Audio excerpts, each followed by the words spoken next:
teams, and a big reason why. They both got their starting quarterbacks back last week. For the Vikings, the vibe changed with the return of JJ. There's a fire in his eyes that we feed off. And you can't say enough about the Ravens getting Lamar Jackson back. Zay Flowers told me every offense, and Lamar told us he feels great physically and mentally after that hamstring injury. He said, we all know, starting now. Teams, especially the Ravens, they said repeatedly, we know we put ourselves behind the 8 ball.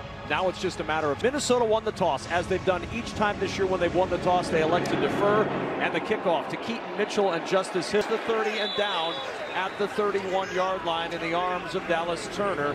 And out comes Lamar. He has been fantastic since his return to the field. I just don't think he gets the credit that he deserves, and the touchdowns that he scored, the stress he puts on that defense. But boy, it's going to be fun to watch him throw the ball here this afternoon. On first down, almost intercepted. The ball gets thrown there. He wanted to stand up and throw the quick screen, and nothing doing. One of the things that you're going to have to be careful about with this defense, very, very good. We saw him with 2 interceptions last season. That goes right through the arms of Jonathan Grenard. Keaton Mitchell motioning out of the backfield. Lamar Jackson will keep, and trying to find some room. This noise is going to be a real focus for these Ravens all day today. Tough place to play. It really is. It's at the line of scrimmage. When they play in Baltimore, they're going to be able to get out of a bad play, change your protection, take something that may not have, is going to be dialed way back.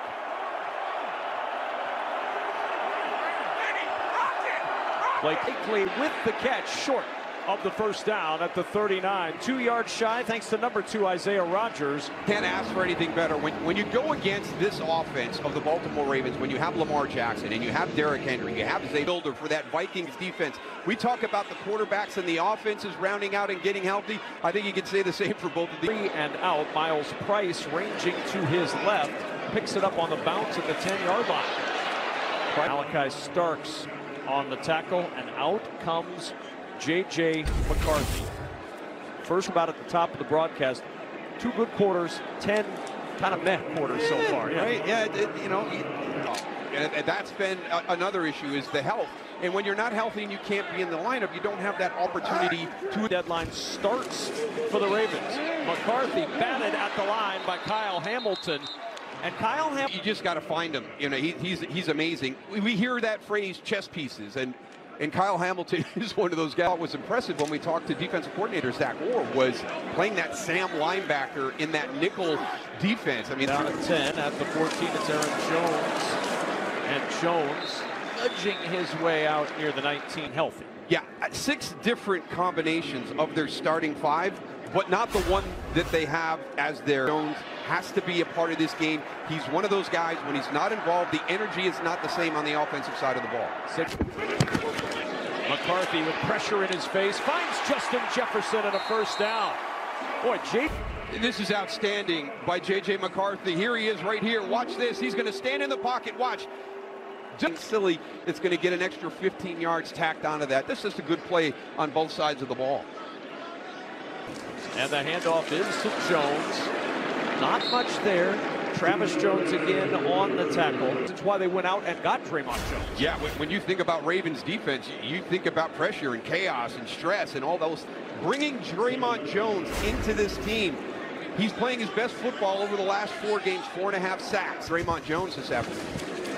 McCarthy steps away from pressure, finds Jones on the sideline and out of bounds. The thing is, he's been in the system for 2 years now, so when he got here, there was really no transition in terms of in Seattle, in Tennessee, where he spent the last 2 seasons. So he's going to be able to hit the ground running here this afternoon.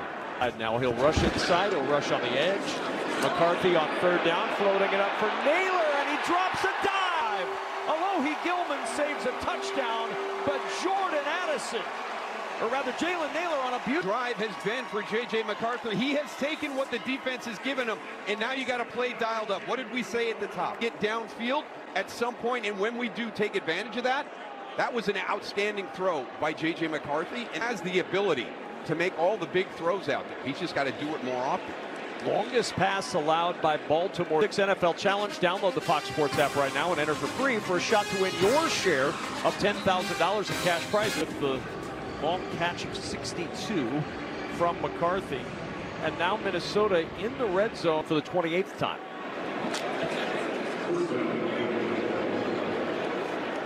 First and goal. It's Jones to the left, and Jones to the end zone.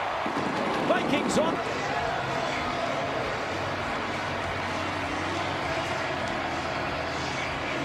Down, we get a great block by Christian Darrisaw. Look at that gaping hole, but it was because just the release by those two tight ends, a run fit. Now Will Reichard tries the extra long pass to Jalen Naylor, set it up for the Minnesota Vikings, and then it's Aaron Jones who finished it. 6-yard touchdown run for Aaron Jones, senior. His first rushing touchdown of the year. Of course, he's missed so much time. And the short kick. Keaton Mitchell from the 8-yard line.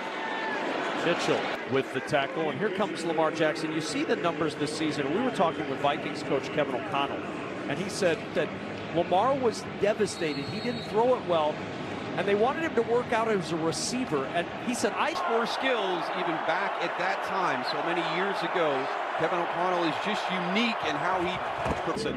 Look, that guy's got a warrior spirit. Just show me a more competitive guy in this league than Lamar Jackson. Great technique, great fundamentals. It's the guy, right? When he goes to the combine, everybody knows what he can do with the football in his hand as a runner, but everybody wanted to see, kind of embrace and lean into, I am going to make myself become a really, really good passer with the at the 38. Now brings up a 3rd and 4. Remember, Baltimore went 3 and out on their first possession, and a big third. Actually better the further the distance is on 3rd down, and probably, even with him being out of the lineup, I'm sure that Lamar Jackson, they're either last or middle of the pack. With down out to the 44, where Harrison Smith and Jay Ward combine on the stop. Yeah, I mean, you've got after years when they came in together, and that's just hard to defend, and you wonder why. How can they be struggling on the 3rd and get that ball out quick? They should be much more successful. Patrick Ricard, the fullback, lining up in front of Henry, off Flowers, but he hangs on for 16. Yeah, just a really nice job by Zay Flowers here on the outside. And again, you look at these throws, look at the safety coming in right there. You see Harrison Smith coming in. That ball is out. Vikings with the 7-0 lead, but the Ravens now on the move. Inside the Minnesota 40. Here's Hamlin. Lamar Jackson last week, when you were impressed with how he worked the pocket. Yeah, I just think we all know how he moves throughout the road, how quickly he transitions from the really good ball security in the pocket to making that throw, and even playing the field. He wants to get that ball thrown down the field. 2nd and 9. Better touch on a ball than you saw from Lamar Jackson. You look at this from our level right now, you're like, uh-oh, so good. He is such a good passer of the football. It's like he knew Byron Murphy was 5'11", and he said,